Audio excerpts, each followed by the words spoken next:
OMG, what happened? I like this.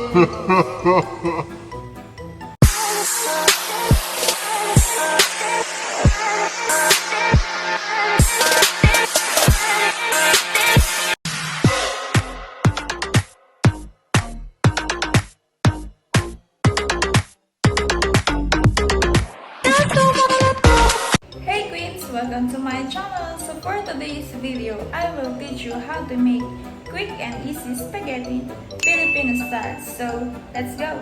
So, for our ingredients, we need oil,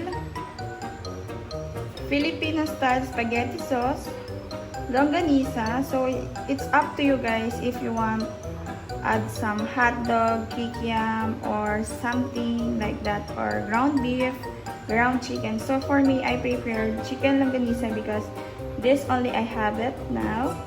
So garlic, salt, chicken cube to add the taste, and condensed milk or sweetened milk, pepper, and our pasta. So this empty already because I cook already. And then onion. So let's go, guys. In boiling water, so we need to put a little drop of oil. After a little bit of oil, we put salt and mix. Pag kulong-kulo na, ready to put ang ating pasta.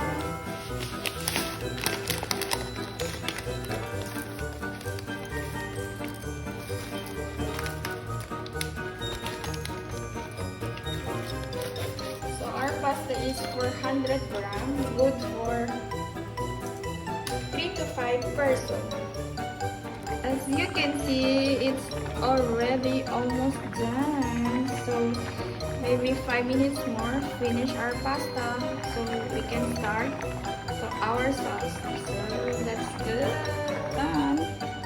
So after ko siyang tinanggal sa kalan, guys, sa lutuan, palamigin natin siya sa running water.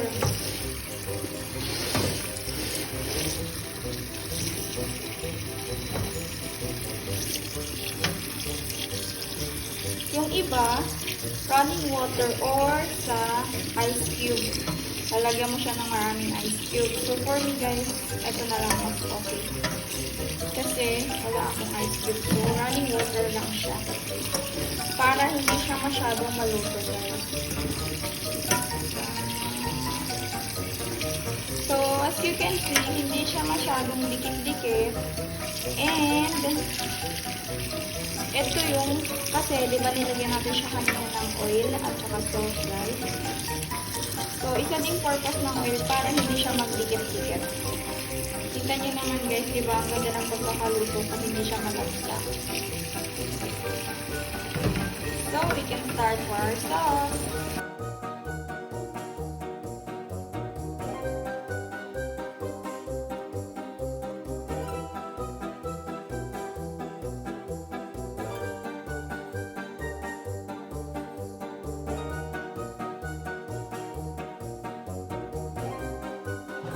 So, next naman natin may chop ay yung ating pangsahog sa sauce. So, paalala guys, bago mo kamayin ng food, sanitize your hand first. So, this is our chicken longganisa. So, let's chop. Chop lang natin siya kasi ito yung gagamitin natin pangsahog sa sauce.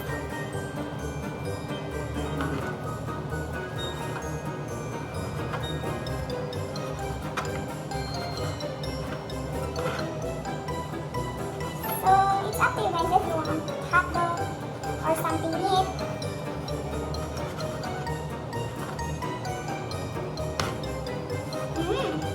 The taste is, the smell is good. I think the taste is good also.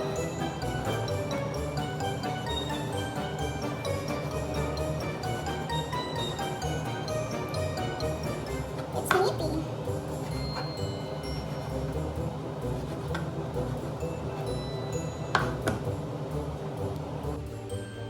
So let's start. Put some oil.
pinagsama-sama na natin yung onion, garlic, chicken cube, and chicken longanisa sauce.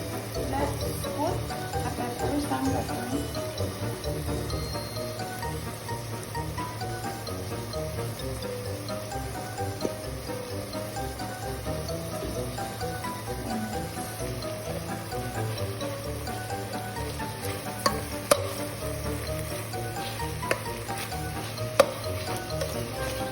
After this,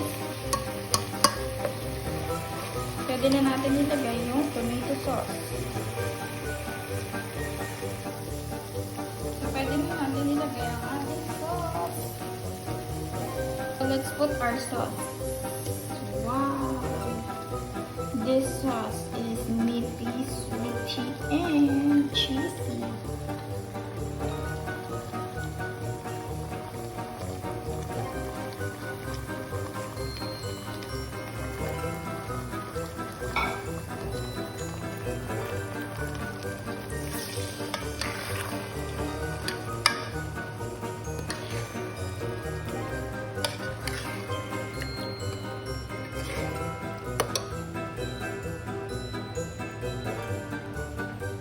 So, ito na yung sauce natin, guys. After natin ilagay yung Del Monte, mas pinasarap, Filipino style sauce. So, ito nga pala, guys. Ito yung favorite brand ko ng sauce. Any kind of sauce na ginagamit sa pagluto. Del Monte is the best, guys. So, after natin ilagay ito siya, papakuluin lang natin siya at pag kumulo na, ready to cook na yung milk. At pagdating naman sa pasta, guys, favorite ko talagang gamitin tong Fiesta White King. Kasi good quality talaga siya. So after 5 minutes, 5 to 8 minutes, eto na siya, guys, malapot na siya. So let's put our milk.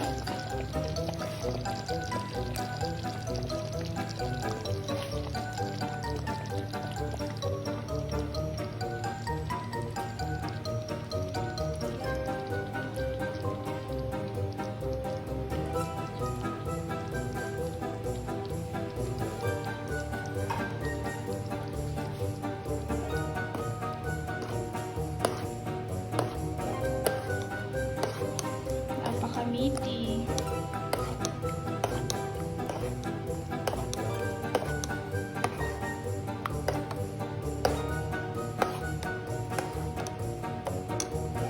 After we put the milk, guys, put some salt and mix.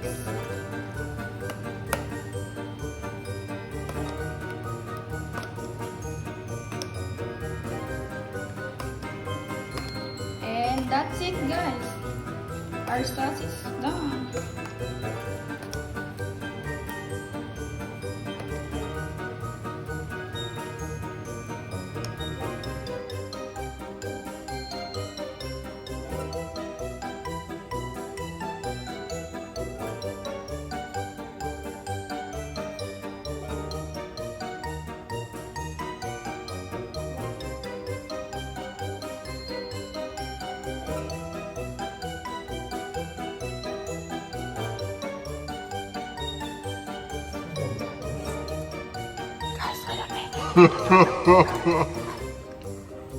Tapos na po ang ating nilutong spaghetti. Add ko na po ang mga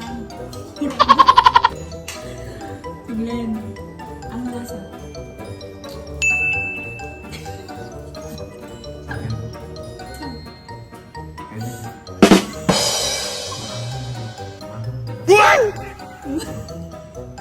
Manamis. May pagano'n pa.